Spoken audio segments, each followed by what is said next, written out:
I'm here with Shiva and Amit. I'd just like to start by getting your introductions. Tell us a little bit about yourself. Okay, hi everyone. I'm Shiva Mohajernia. I'm a professor at the University of Alberta at Chemical and Materials Engineering Department. And Amit? Hello everyone. I'm Amit Kumar. I'm a professor in mechanical engineering. I work in the area of energy systems analysis.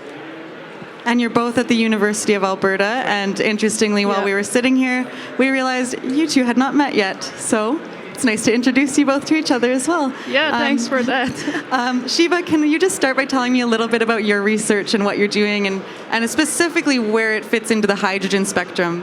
Yeah, sure. So as a materials scientist, I develop sustainable materials for energy conversion and more specifically for hydrogen production. So basically, there are several challenges, of course, for getting the green hydrogen, but one of the major one is the cost of the green hydrogen.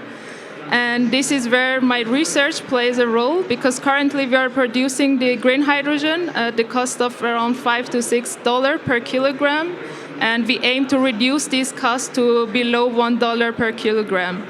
And my current research on single atom catalysis or single atom decoration of materials can be a game changer, I would say, because it can decrease the loading of the costly material to a great extent, and at the same time, due to its atomic configuration, can provide much higher active surface area and as a result, higher efficiency. And I just want to get some clarity as well. What exactly if you're explaining this to somebody who knows nothing about science, what is single atom decorations? Am I saying it correctly? Yeah, absolutely. So actually, single atoms are just the isolated metal atoms on a support materials that can catalyze the catalytic reaction, for instance, in our case, hydrogen production. And the conventional materials or the conventional traditional configuration that were used were either nanoparticles or thin films.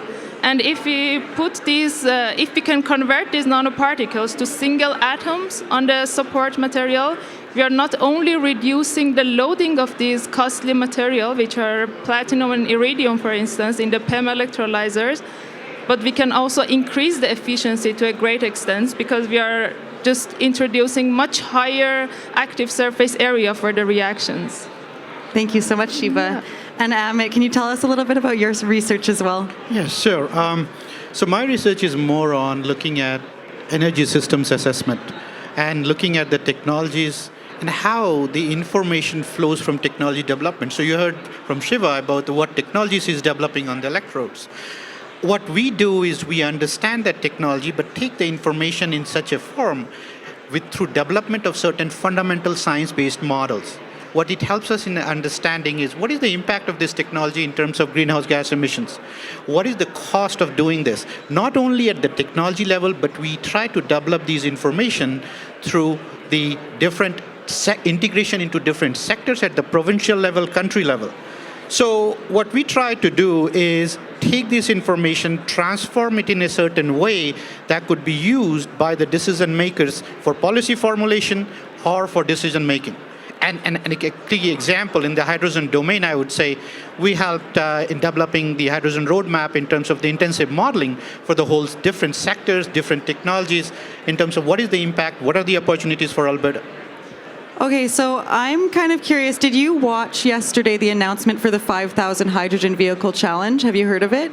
Yes. Is that kind of where that modeling would fit as an example like that? So for us, yes. So that's one part of the sector.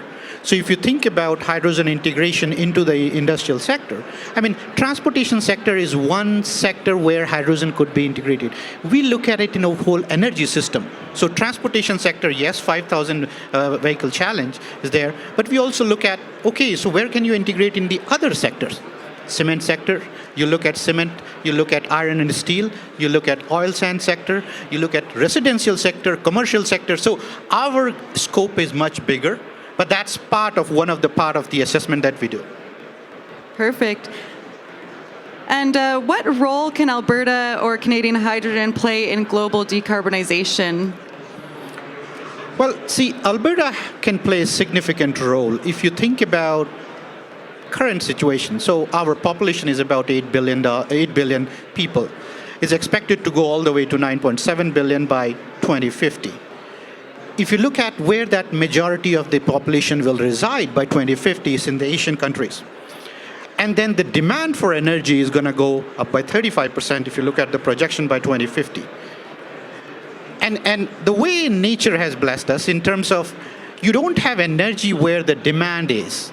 So you have to transform and move this energy from one place to another place. So where will the energy come from? Alberta can play a significant role. It is the largest hydrocarbon basin in North America. And if you look at, especially in terms of the hydrogen, we have all the critical element to develop a large-scale hydrogen source for the world. We have been doing it since decades. Large-scale hydrogen plants, you see, we are producing 200,000 to 300,000 tons per plant over a few decades. We have workforce who are trained in producing hydrogen. And the produced hydrogen is the low-cost hydrogen globally. It's one of the lowest cost hydrogen globally. We also have, in addition to produce a low carbon intensity hydrogen, we also have infrastructure to produce that low carbon intensity hydrogen. With, for example, Alberta Carbon Trunk Line, huge capacity, 14.5 million tons CO2 can be transported per year, which is a huge infrastructure in place in Alberta. So, and then the last point I would say is in terms of blessings, is in terms of the geology that is there in Alberta, where we can sequester CO2. There are places around the world where they can't sequester CO2 because their geology does not support that. So they need to look for export that carbon. So if you think about all these critical ingredients which we have, we can significantly help world decarbonize.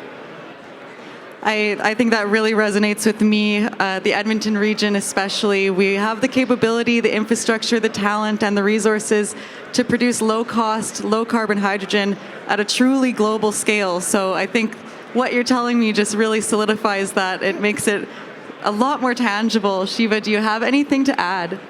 Yeah, actually, I also wanted to add on the research on the single atoms that we are doing is, just an example of how it can be beneficial for the hydrogen production is that, for instance, currently in the PEM electrolyzers, proton exchange membrane, that are the commercial version of the electrolyzers, we consume platinum and iridium, which the costs are currently skyrockets. They're extremely expensive, and a large portion of the cost of the material for electrolyzers coming from these material. And if we can decrease them, we are now able to do it on the lab scale to convert it to single atoms, so these isolated metal atoms on the surface, and we can reach to a very comparable performance with the current system. So our aim is to decrease the cost of course, green hydrogen and make it more affordable for all the people. So Shiva, I am really curious as far as your research and where it's going and where you are in that process. I know you've been only doing it for a couple of months so far on your team, but you might be able to help me understand this. How close are you with your research to being into the industry?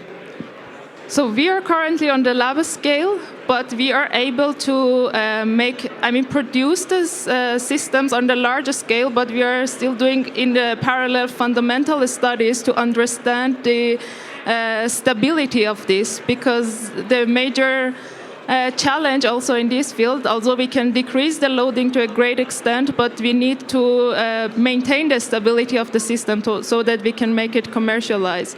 And this is the fundamental part of the research that we are doing, and we, so to say, make some traps, atomic scale traps, to trap these isolated atoms on the support material, and we were able to increase the stability in the lab scale, and hopefully in the future with just collaborating with industry, we can also test our system in more benchmark systems and in the real world condition. Awesome. So leading to that as well, do you have any examples of what that would look like in the real world? Yeah, so exactly. As I mentioned, we can apply this technology. So it's, for instance, when nanotechnology just emerged in our research, I would say this single atom decoration is a new technology that can have wide application. So we are just going a bit downward into this scale.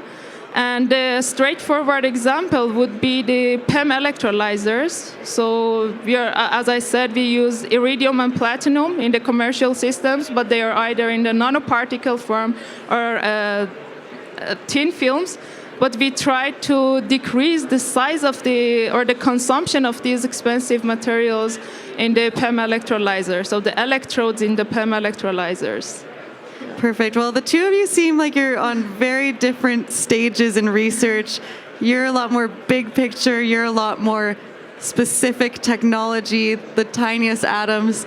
But you must have a lot in common dealing with this emerging, accelerating hydrogen economy.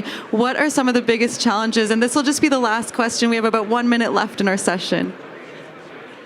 So for me, I mean, if I look at the larger picture in terms of what we have to do is, in terms of getting the hydrogen and playing a key part in energy transition. For us here, as an energy exporter, I would say infrastructure is a big challenge that you need to develop to export our resources to Asia-Pacific countries, to Europe. The other key piece I'd also think is that there needs to be more focused regulations so that it could be implemented into different industrial sector, I would say. Standards, another big area of work. And then the focus should be more on low carbon hydrogen. What we can do in short term, medium term, and long term. How do we transition our economy? And that kind of discussion is critical for moving us forward. Anything to add? No, I totally agree with Amit in this case. Yeah, we need Great. Well, thank you both so much for joining us today on the Edmonton Global Stage. It was such a pleasure. Really awesome understanding what you guys are researching. Hopefully everybody here watching as well saw this amazing value. To me, it really clarified everything for me. So thank you so much, both of you.